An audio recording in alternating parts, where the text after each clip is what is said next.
સહજાન સ્વામી મહારાજની જય. ગઢડા પ્રથમનું 30મું વચનામૃત. ઘાટના દંશ બેઠાનું. સ્વામિનારે સંવત 1876 પોષ વધી પડવાના દિવસે સાંજને સમયે શ્રીજી મહારાજ ગઢડામાંથી દાદા ખાચરના દરબાર વાસુદેવ નારાયણના મંદિરની હારે ઓસરા દેડાળો ઓરડો તેની ઓસરીએ ઢોલિયા પર બિરાજમાન હતા. ધોળો ખેસ પહેર્યો હતો અને ધોળી ચાદર ઓઢી હતી. માથે ધોળો ફેટો બાંધ્યો હતો અને ધોળા પુષ્પના હાર પહેર્યા હતા અને બે કાનને ધોળા પુષ્પના તોરા લટકતા હતા. ધોળા પુષ્પના બેરખા પહેર્યા હતા અને પોતાના મુખારવિંદની આગળ મુનિ તથા દેશ દેશના હરિભક્તની સભા ભરીને બેઠી હતી અને મુનિમંડળ કીર્તન ગાતા હતા. ત્યારે શ્રીજી મહારાજ કહ્યું, હવે પ્રશ્ન ઉત્તર કરો. ત્યારે શ્રીજી મહારાજે પ્રત્યે દીનાનાથ ભટ્ટે કહ્યું, એ મહારાજ, કોઈક સમય તો હજારો ઘાટ થાય પણ તેનો મનને વિશે દંશ બેસે નહીં, અને કોઈક સમય તો અલ્પ ઘાટ થાય તેનો પણ મનને વિશે દંશ બેસે છે. તેનું શું કારણ છે?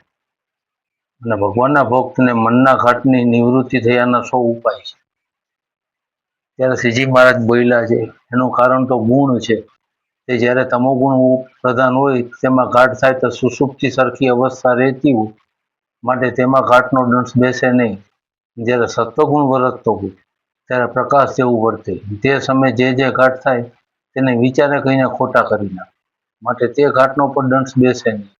અને જ્યારે રજોગુણ વર્તે ત્યારે જે ઘાટ થાય તે મનને વિશે દંશ બેસે, માટે દંશ બેસે છે અને નથી બેસતો તેનું કારણ ગુણની વૃત્તિ છે. અને બુદ્ધિમાન હોય તો આ વાતને વિચારે, જે સમયે જે ઘાટ થાય તે સમયે ઘાટ સામું જુએ તો પોતામાં જે ગુણ પ્રધાન વર્તતો હોય તેને ઓળખે. અને ઘડી ઘડી પળ સૂક્ષ્મ ઘાટ થાય છે તે તો કોઈના ઓળખામાં આવે નહીં.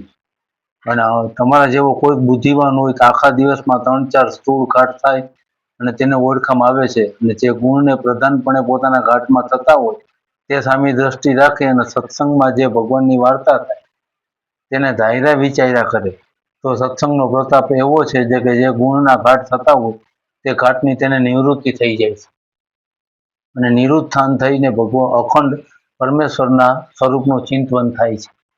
અને સત્સંગ વિના બીજા તો ખોટી સાધન કરે તેને ઘાટની તથા રજોગુણ આદિ ગુણની નિવૃત્તિ થાય નહીં. અને જો નિષ્કપટપણે કંઈ સત્સંગ કરે અને પરમેશ્વરની વાર્તાને ધારે વિચારે તો એ મલિન ઘાટનો નાશ થાય છે. માટે સત્સંગનો પ્રતાપ તો અતિશય મોટો છે.